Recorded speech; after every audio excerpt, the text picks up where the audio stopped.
अस्सलाम वालेकुम दोस्तों। आज हम बात करेंगे फाट कोइन की। मुझे पता है एक बड़ा फनी सा नाम है, कोइन का नाम ही ऐसा क्या करे। और इस टाइम मार्केट के अंदर सबसे ज़्यादा वॉलेटाइल और सबसे ज़्यादा जो है फेवरेट मीम कौन जा रही है, इन्वेस्टर्स के लिए, स्कैल्पर्स के लिए, इंट्राडे ट्रेडर्स के लिए, सारा कुछ। तो आज हम बात करेंगे कि फाट कोइन की प्राइस जो है वो कहाँ तक जा सकती है और आया ये दोबारा डंप हो सकती है कि नहीं हो सकती।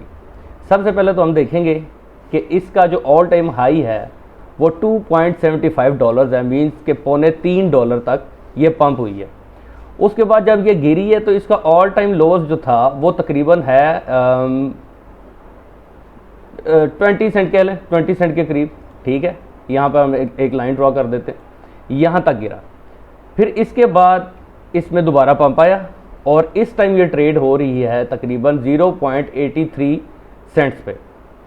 कल रात को मैंने इस पर स्कैल्पिंग करने की बड़ी कोशिश की है। उस टाइम इसकी प्राइस जो है वो 75, 76, 74 की रेंज में थी और इसने जो कल रात ही ब्रेकआउट दिया है 88 सेंट्स तक। मैं उसी ट्रेड को पकड़ने की कोशिश कर रहा था लेकिन नहीं पकड़ सका। पर ये हमारा टॉपिक नहीं है। आज हम बात करेंगे कि फाट कोइन जो है वो कहाँ तक मूव हो सकती है।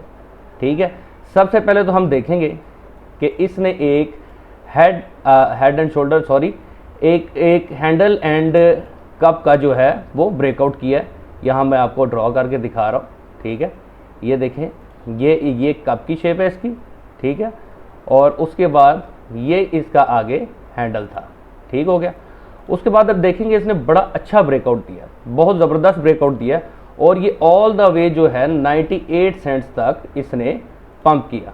ठीक है, 98 सेंट्स तक। लेकिन 98 सेंट से लेकर अभी तक ये 98 सेंट से बिटवीन 70 सेंट्स के बीच में जो है कंसोलिडेट कर रहा है।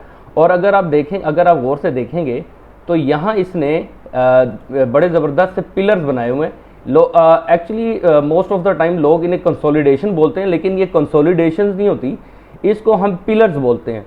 पिलर से मतलब कि जो प्राइस है वो एक सर्टन प्राइस रेंज के बीच में इक्वल कैंडल बना रही है। ठीक है, कोई कैंडल मतलब इतनी ज़्यादा छोटी बड़ी नहीं होती, एक जितनी ही कैंडल्स होती हैं। रेड कैंडल भी उतनी होती है और ग्रीन कैंडल भी उतनी होती है। इसलिए हम इन्हें जो है इस क्रिप्टो की लैंग्वेज में या एनालिसिस की लैंग्वेज में पिलर्स कहते हैं। ठीक हो गया। और मार्केट अभी तक वहीं घूम रही है।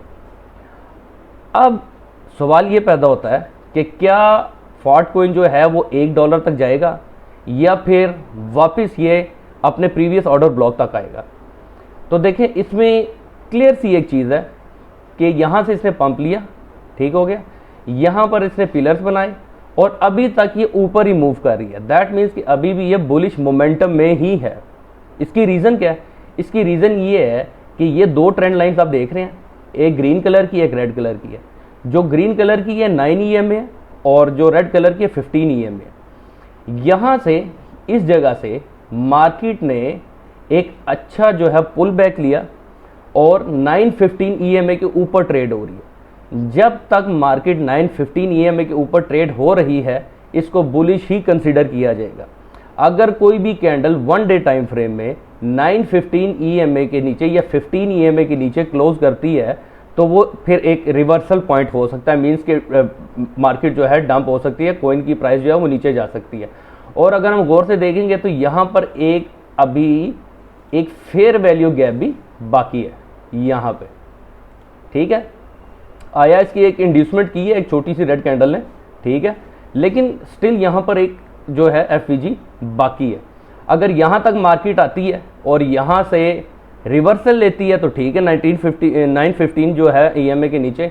अगर नहीं लेती तो ये जो इसका प्रीवियस ऑर्डर ब्लॉक है जो कि ये एरिया है, ये एरिया यहाँ तक आएगी, यहाँ तक आ सकती है। ये जो इसका प्रीवियस ऑर्डर ब्लॉक है, ठीक हो गया, यहाँ तक गिर सकती है। लेकिन मेरी राय इसमें क्या है कि मैं क्या समझता हूँ कि फाट कोइन की प्राइस जो है कहाँ तक जा सकती है। तो मेरे ख्याल से दोस्तों कि जब तक ये $1 का जो लेवल है उसको क्लेम नहीं करती, ये मार्केट जो है या इसकी प्राइस जो है वो नीचे नहीं आएगी। इसकी एक रीज़न है, इसे नीचे आना होता तो 1 डे टाइम फ्रेम की ये जो 5 से 7 कैंडल्स हैं ये 915 EMA से नीचे गिर चुकी होती, क्लोज हो चुकी होती। ठीक है, यहाँ तक। तो इसलिए ये अभी तक बुलिश मोमेंटम में है और $1 जो है वो क्लेम कर सकती है। लेकिन मेरा एनालिसिस इसमें ये है कि ये $1 से ऊपर जा सकती है।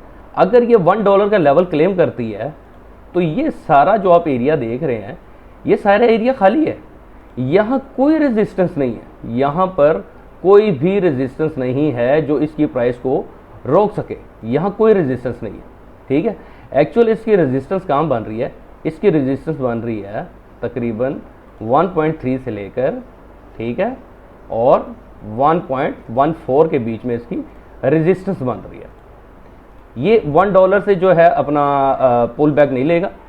अगर $1 को क्लेम कर गया और 98 का जो इसका प्रीवियस रेजिस्टेंस है उसको तोड़ गया, तो ये $1 को हिट करके फ़ौरन नीचे नहीं आएगा। ये 1.2 टू बिटवीन $1.5 तक पंप हो सकता है। ठीक हो गया। और जब तक ये 915 EMA से नीचे इसकी कोई भी डेली कैंडल क्लोज नहीं होती, ये बुलिश मोमेंटम में ही है। इवन कि ये यहाँ अपने प्रीवियस ऑर्डर ब्लॉक तक भी बुलिश मोमेंटम में ही है। अगर यहाँ तक गिरता भी है तो हम इसको करेक्शन कह सकते हैं, एक हेल्दी करेक्शन कह सकते हैं, लेकिन हम इसको क्रैश नहीं कह सकते। ठीक हो गया। अगर फिलहाल तो अभी इसने जो है ये जो इसका फेयर वैल्यू गैप है इसकी भी इंड्यूसमेंट नहीं की। ठीक है, अभी तक ऊपर ही ट्रेड हो रहा है और ऊपर ही बुलिश मोमेंटम में है। अगर यहीं से ऊपर निकल जाता है तो इन फ्यूचर में भी हो सकता है कि यहाँ एक और कोई FVG बने, उसकी पहले जो है इंड्यूसमेंट करे, उसको फिल करे, उसके बाद गिरे, फिर इसको फिल करे, ये हो सकता है। लेकिन अभी ये क्रैश के मूड में नहीं है, ये पंप हो सकता है। स्पॉट वॉलेट में ख़रीद कर रखने के लिए बहुत ज़बरदस्त था। और अगर तो आप एक फ्यूचर ट्रेडर हैं तो स्कैल्पिंग सबसे बेस्ट है, क्योंकि ये कॉइन जो है बहुत ही ज़्यादा हाई वॉलेटाइल है और जिस कॉइन में जितनी ज़्यादा जो है वो जो कॉइन जितना ज़्यादा वॉलेटाइल होता है उसके अंदर स्कैल्पिंग करने का उतना ज़्यादा मज़ा आता है।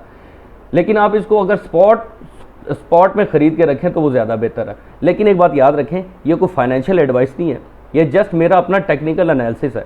ये मैं आपको अपना ओपिनियन बता रहा हूँ, मैं आपको ये नहीं कह रहा कि आप लाजमी बाय करें, लेकिन ये एक मेरा एनालिसिस है कि इन फ्यूचर फाट को इनके साथ क्या हो सकता है। और वीडियो को लाइक कीजिएगा, चैनल को सब्सक्राइब कीजिएगा। मिलते हैं अगली वीडियो में। Thank you so much. अल्लाह हाफिज़।